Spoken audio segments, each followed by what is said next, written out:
more each year, and also the memory cards that are used in the equipment. We've had a high failure rate on those, which means we have to reformat them, and so there's just a lot of things that have added to the cost of the elections as the years have gone by. But more importantly, what has made the elections cost more each year is the absentee voting process. All of that, those costs are delegated back to the cities. We have to pay for that. When somebody votes by absentee ballot, it's the taxpayers of the city of Maplewood that pay for the postage, and so it gets to be rather costly. And as you know, from a statistical standpoint, we do have more and more absentee voters each year. In addition to the election duties for state, federal, and local elections, we do the school boards as well. As you know, School District 622 just recently went to even year elections. Odd year elections still are 623 and 624. So no matter if we as a city would go to odd year elections, we as staff would still be doing conducting elections every year, because we would still continue to do School District 623 and 624. However, the cost of us conducting those elections, for the most part, would be we would be compensated by the school district and by Ramsey County. The fact is, though, we would still be doing the work. The other thing with that is School District 622, we have 16 precincts now. Well, we have for years, and School District 622 is in precincts 4 through 16. Precincts 1 through 3 is School District 623, and 7 and 8 are split districts, and we have School District 624 in those precincts. Some of the other information that I it's kind of common knowledge to you guys as elected officials, but we just put in the report just so some thoughts for others as well, and just some things that I had gathered from speaking with other city clerks and actually Ramsey County as well, is that our elections are nonpartisan. You don't have to file a party when you run for election. Changing our municipal election to even year increases the odds that candidates for municipal offices will be party endorsed in a nonpartisan race. Further, if the city changes to even years, candidates for local offices are then competing for campaign finance dollars that usually go to higher political offices. It's just a statement.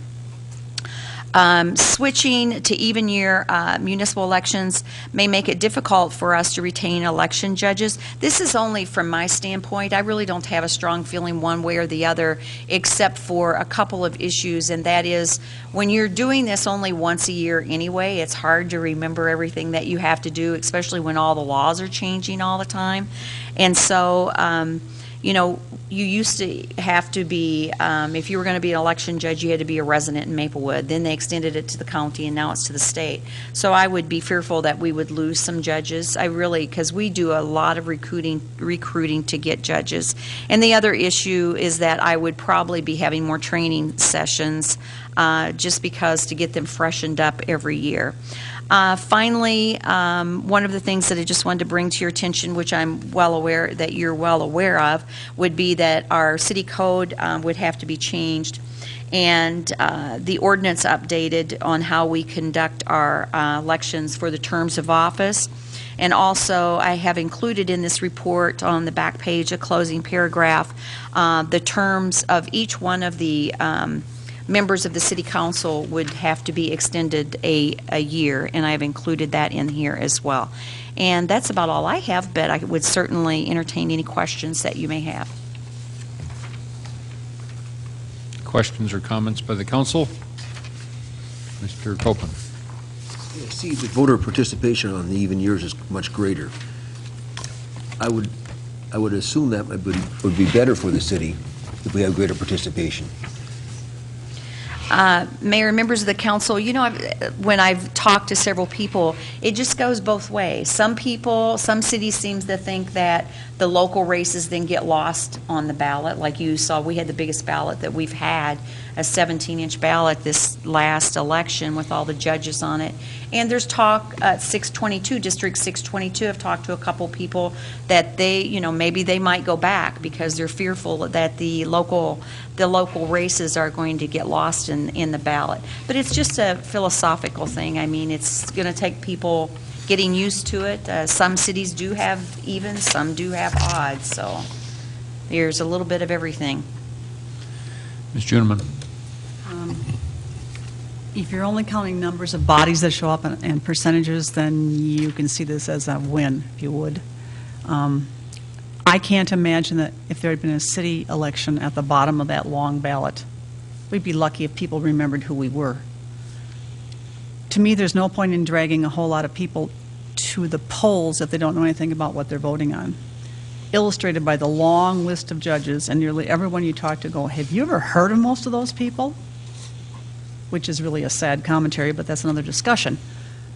But you run that risk if you put yourself on the same calendar as the state and judicial elections.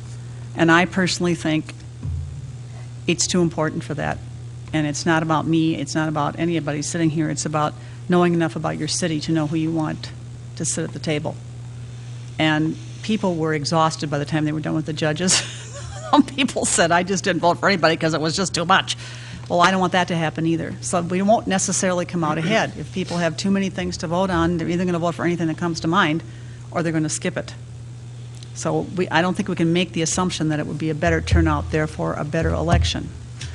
And the costs have gone up, and they would have no matter who was, what year we were having what, and something has to do with the school districts as well. But I guess if you want to put it into, translate it into dollar per vote, that's only rests with the people who don't come. It's like you can't make people come, and so if fewer people come, then their votes are worth more. That's how they want to think about it. But we're trying to open it to people to know what they're voting for and give them the opportunity. And I don't know that you're necessarily making it better to have them stand in a longer line and hand them a longer ballot, because the city is going to be at the end. Mayor, members of the council, if I may just interject something too.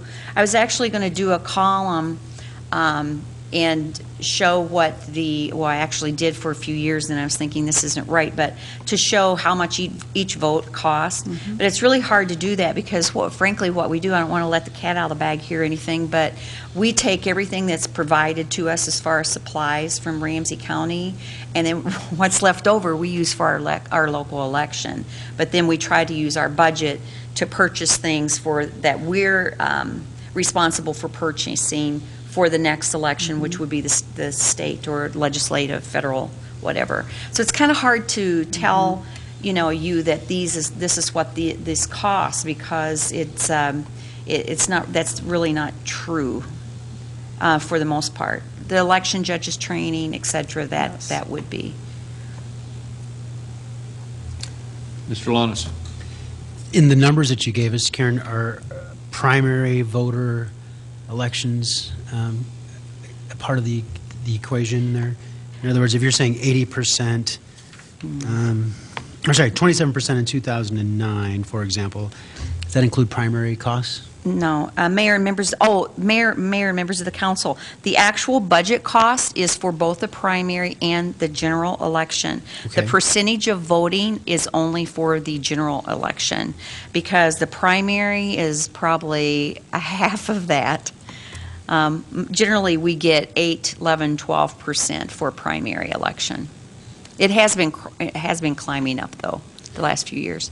Okay, and I guess I don't have a real strong opinion either way about odd or even year elections in terms of where the city might fall, other than, of course, the economic impact, certainly, and if there's a way to do it so that we're having voter turnout and we're getting a return on our city's investment, I think that's always a good conversation to have, and I'd be curious to see how this conversation moves forward. I think the other piece to me, which is a little harder.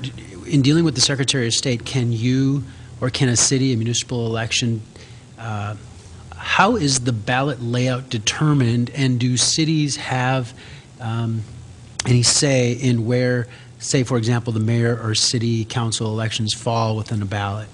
Mayor, members of the council, it's an excellent question, and all that is dictated by state statute. Okay. So it just happened that 622's election, for example, was literally on the right-hand column, I think near the top. I mean, it was really near the top. It's not just only the layout as much as it would be what size of a ballot you have to go to fit everything on there. So the actual layout of the ballot is dictated by state statute, but where it might actually fall on the paper is dictated by the size of the paper. Does that make sense to you? Yeah. Yeah, No, that's okay. good. Thank you. Mr. Nephew. So Kathy has a point about the voters and the difference between the odd year voter and the even year voters. And I think that we'd have to take it as a given that when there are municipal races on an even year ballot, there's probably a fair number of undervotes of people that aren't, we saw that this year, people who aren't voting in the municipal race, even though they were voting in the primary on statewide races, just because of a lower level of awareness. So and then the other aspect of it, I would think, is that there's just a greater level of what you might call noise, the random votes where I don't know who these people are, and I'm just picking one, the flip of a coin, which probably most of the time more or less evens out, I would think, but it increases the turnout, but not necessarily the thoughtfulness of what's going in to the ballot. Now, I think that that's worth considering, but and from the standpoint of being a candidate, it's easier if you have odd year elections, because it's easier for us to get a list from the Secretary of State of who actually has voted in city elections, know that if they voted in a year when that's the only thing that was on the ballot, that they were actually voting in that, not they weren't going there to vote for president and then, randomly flipping coins for all the other yahoos on the ballot. So that's certainly an argument that I think that as potential future candidates we all would want to be mindful of. The question is that convenience to us as candidates really worth the cost that the city is spending on it? And I had an idea of what the cost was in my mind, and it wasn't as high as what the cost is on here. I thought it was about in half that range. But one question that I have about some of the older ones, Karen, in 2005 and before, as I recall, that was when the 622 school district was still doing the elections. Is that actual budget, does that include the school district ones, or is there any credit accounted for in that part of that was paid for by the school district? Actually, thank you so much for bringing that up, and I'll get that information for you, because we do a bill back. By state law, I'm allowed to bill back the amount of, when I pay for our ballots, I get to bill back a portion, a percentage of, say, if they have like 3 inches, their ballot, their question, or their school boards is 3 inches on the ballot space, I get to bill a certain percentage back to them. I also get to bill back a certain percentage for the amount of dollars that are spent on the election judges. So it doesn't equate to a lot of money, but I think it's anywhere between $2,500 to $4,000. I haven't calculated this for this year, Okay. but it's probably going to be about $4,000 that will be reimbursed. Okay, and So may that have does- been a larger amount back when Yes. when they were more of the ballot? Right. Especially for this, when we were doing all 3 school districts. Right. So the budget numbers there, though, are the total cost, not the net cost after reimbursement. That is correct. It's the total cost for both the primary and the general election, not the net cost after we reimbursed, and I will get that information for you. Okay, thank you. Ms. Juniman. I have a question because I have a blank that I can't fill in. Is it each municipality's option to set the number of candidates that triggers a primary? No, that's done by state law. So the minimum is done by state law? Yeah. Okay. Mhm. Thank you.